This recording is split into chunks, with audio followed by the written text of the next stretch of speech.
Hey guys, Jay Williams here. So I'm going to do the first part of a trigger job here. This is just going to deal with stoning the Sear nose. Now this is the same Sear that I used in my first 1911 build, and some of you were telling me how dumb I was for taking off far too much material.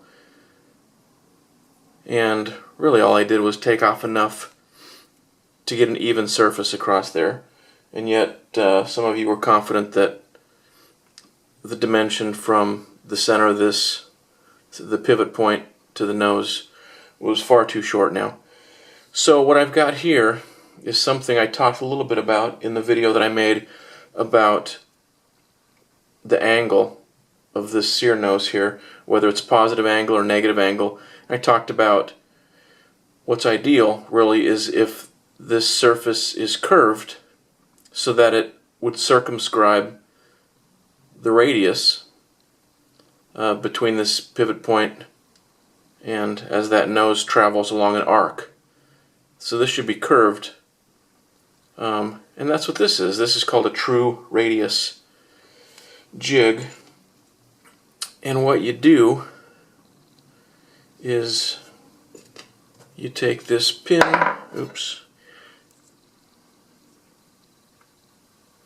take this pin, put it through there, put it through the Sear, and then you've got another half as well.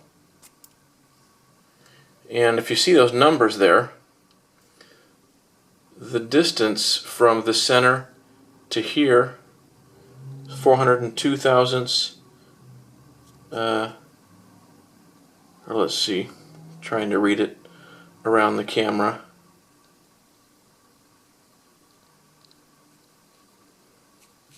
Right, so it's 402 thousandths, 403, 404, 405. So what you do is you start off with the longest one, so 405 thousandths, and you take a stone and you just stone it on top of this, and the stone will ride on the surface of these hardened discs. Now, I believe that even after my horrendous initial stoning job, that the Sear is still longer than the maximum that this jig has on it, 405 thousandths. We'll see here in a minute. If not, we'll go over to 404 and so forth. And obviously you want these two discs aligned together, and there's another pin for that, so that the radius of both of these is the same, no matter where you've got your Sear nose lined up.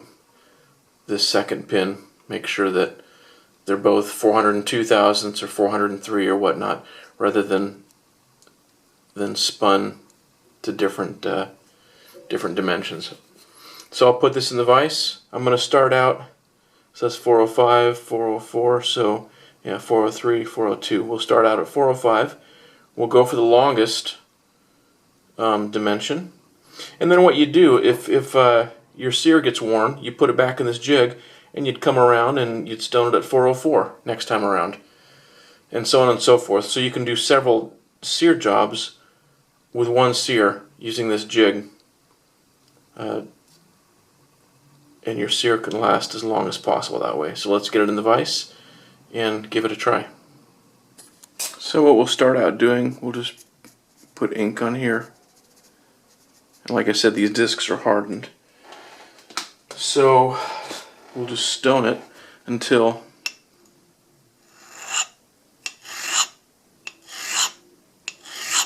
alright. So it looks like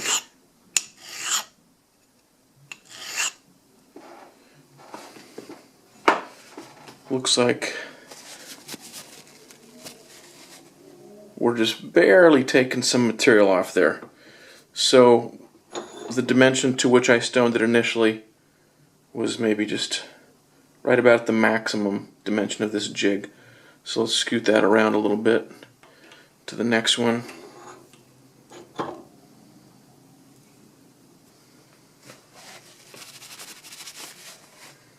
So this is just a hair shorter now. And I took just a tiny bit of metal off the sear nose there, but I want to take it off across the entire width. So let's try this. And I'm just following the radius, or following this curve here with the stone. So I'm doing this. Let me get my magnifying hood on here so I can get a closer look. Okay, again, we're still just taking material off of, well, taking it off the entire width of the nose on this side, and just on this side of the sear nose across the rest of the dimension. So let me take this out. I need to remove this pin to be able to move the nose further around here.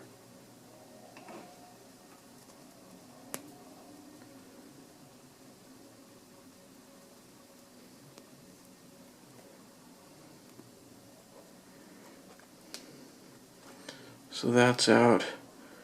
Let's just move this further into the 404. I was just kind of on the edge of it there.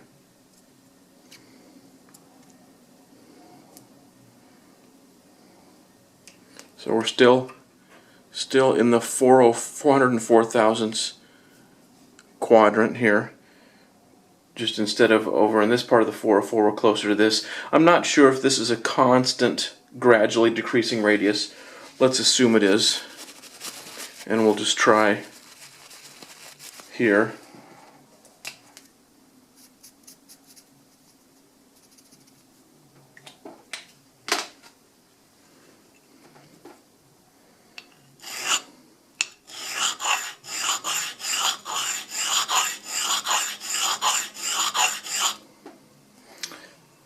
Now let me put my hood on here.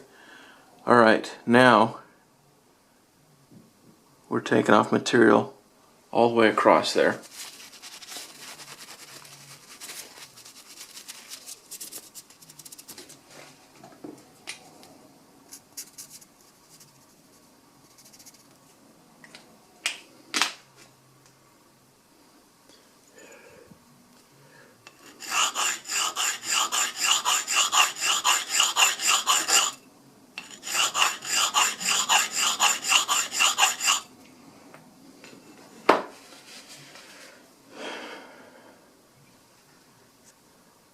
Alright, now I've taken metal off all the way across there. Let me clean that oil off. Let me put some more ink on it to make sure that I'm not still taking metal off. I might still be taking metal off, but I know it did clean up all the way across. Obviously, if there's still metal on the nose that's standing proud of these discs, I want to take that metal off. Just using my thumb as a guide here.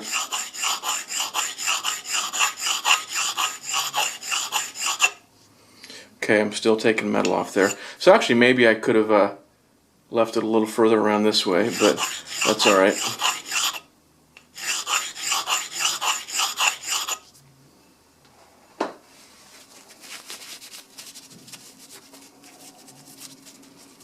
So you can see I'm on the second biggest dimension here. I can still go down to 403 thousandths and 402 thousandths.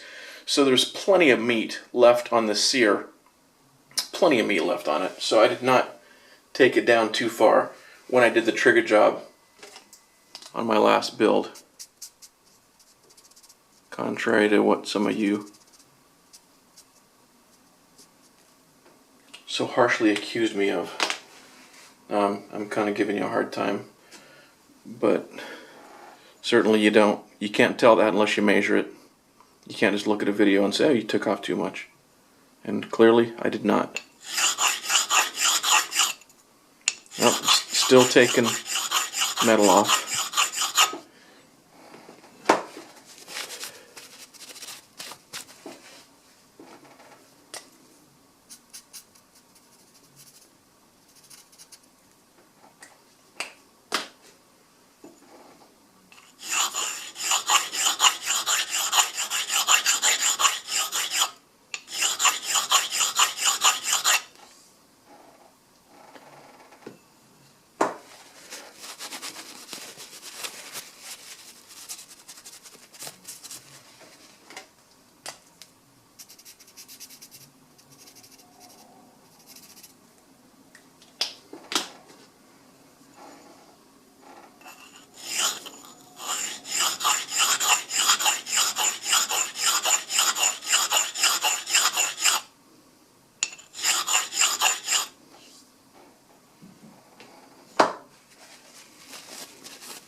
So I think at this point what I'm going to do is, I think it's pretty close.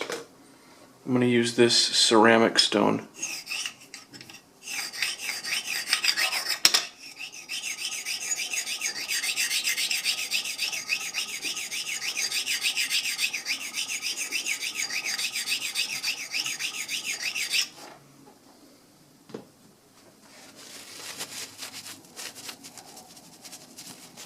And eventually these discs will wear out, but they're hardened, so they should last a long time.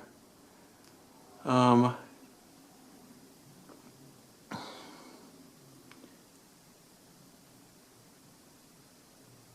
it's nice and polished in the center. Maybe not quite as much on that edge there.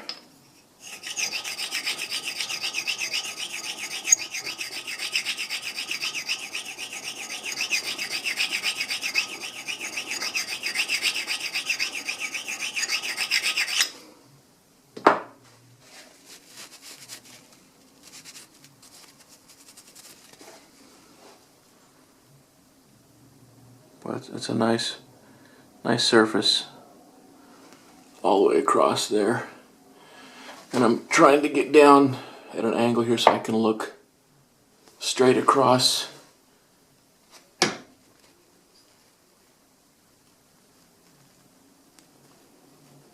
To make sure that this is a single plane across here and this isn't standing proud. And it, as far as I can tell with my magnifying hood, looks good.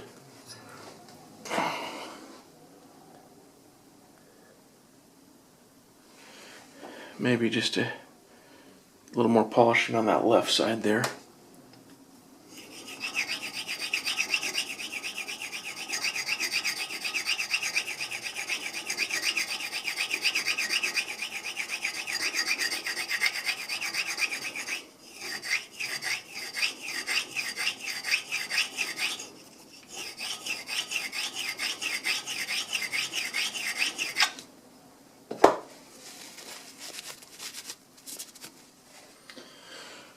Alright, now we'll do the secondary angle. Now I took the sear out of the jig and put the sear into the outer pin, and you push down on the sear this way until the other end of it butts up against the pin that goes through the center of the jig. So you move the sear from the center pin to the outer pin. I've just got some tape on here to prevent it from rubbing on those unnecessarily. That's what the instructions say to do, so that's what I'll do. And we're just going to stone the secondary angle in there. And I've already got this a secondary angle in there from before. I'm just going to try it out with this new jig to see what happens.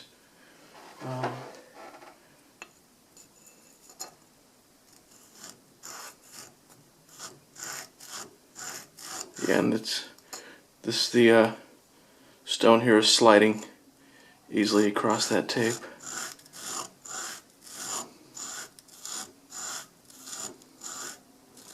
This is a little tricky.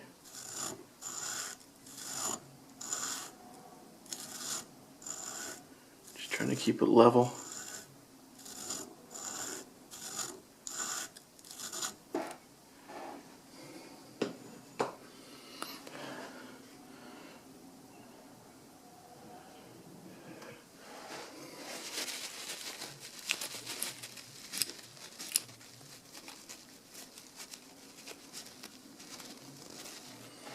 Clean it up. Actually, let's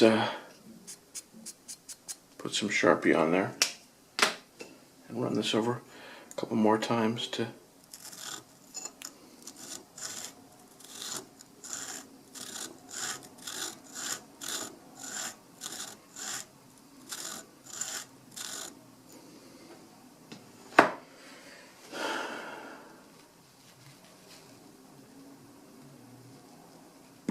it looks like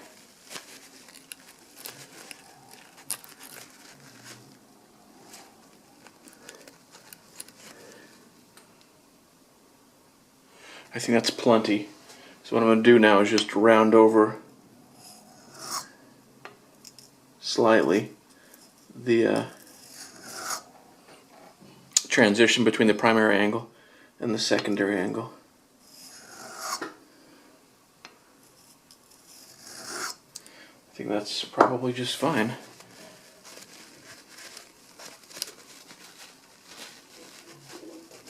Alright, so that's it. True radius sear jig. Let me give you a little better shot of that surface.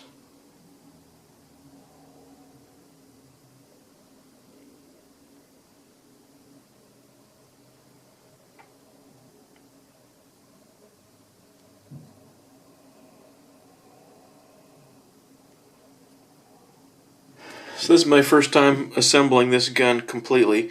I reused the magazine release, the hammer, the disconnector, which I had done polishing on for the first build.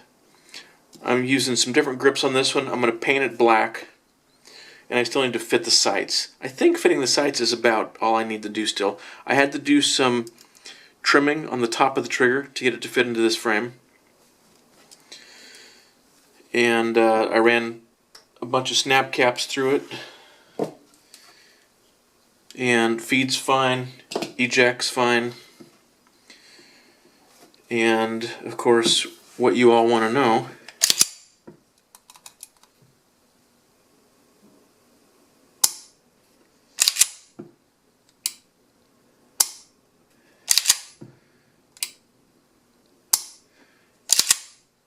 very crisp trigger.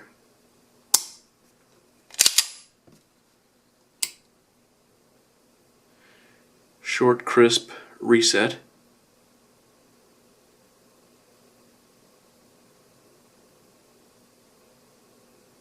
I'm applying just a little pressure.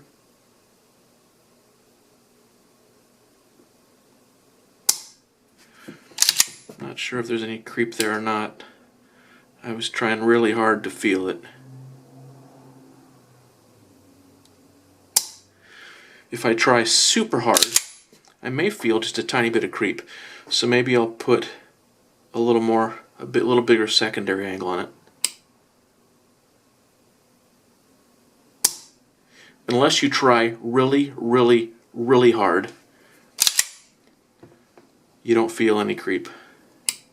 Short, crisp reset. Okay, I was pretty gentle on that one, and I didn't feel any creep.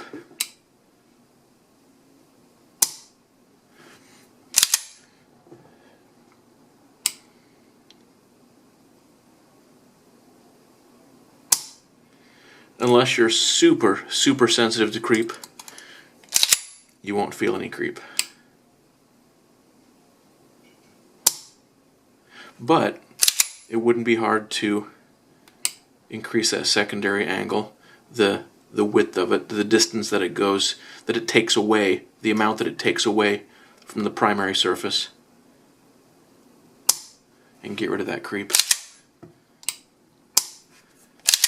Yeah, just, boy, it's under any normal circumstances, I think just about anybody would think this is a fantastic trigger and very, very easy to accomplish.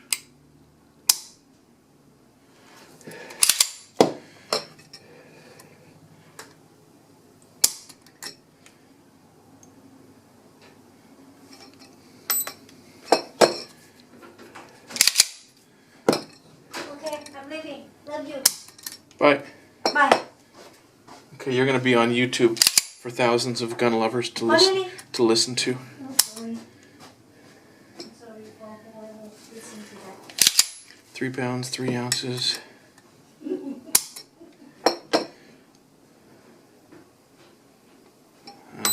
Ready. I don't know how to use this thing. 2 pounds, 13.9 ounces.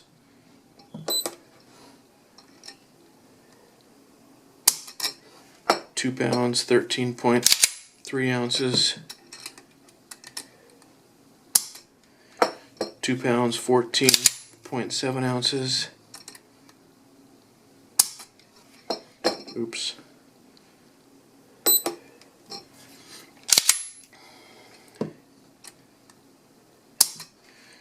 2 pounds, 15 ounces.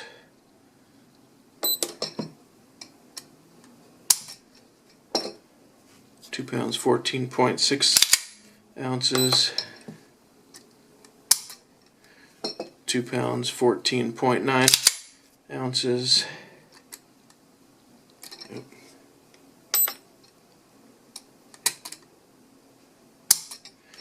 3 pounds and 3/10 of an ounce.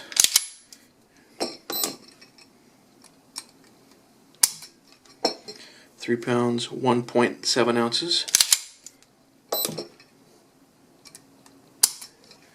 2 pounds, 14 ounces. And then I hit the average button, and it says 2 pounds, was that 8 measurements maybe, or something like that. 2 pounds, 15.6 ounces. So that's about 3 pounds. Probably lighter than I would carry, but I probably won't carry this for self-defense anyway. I've been carrying my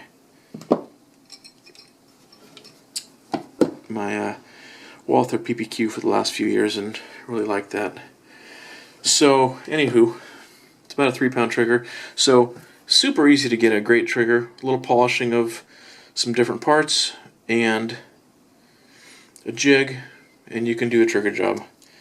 I know some people freak out and think it's super dangerous and you're going to kill someone if you do your own trigger job, but it's not really rocket science. So, anywho, that's that. I'll come back and we'll fit the sights and do my first paint job ever on a pistol, and we'll see how it looks when it's all done.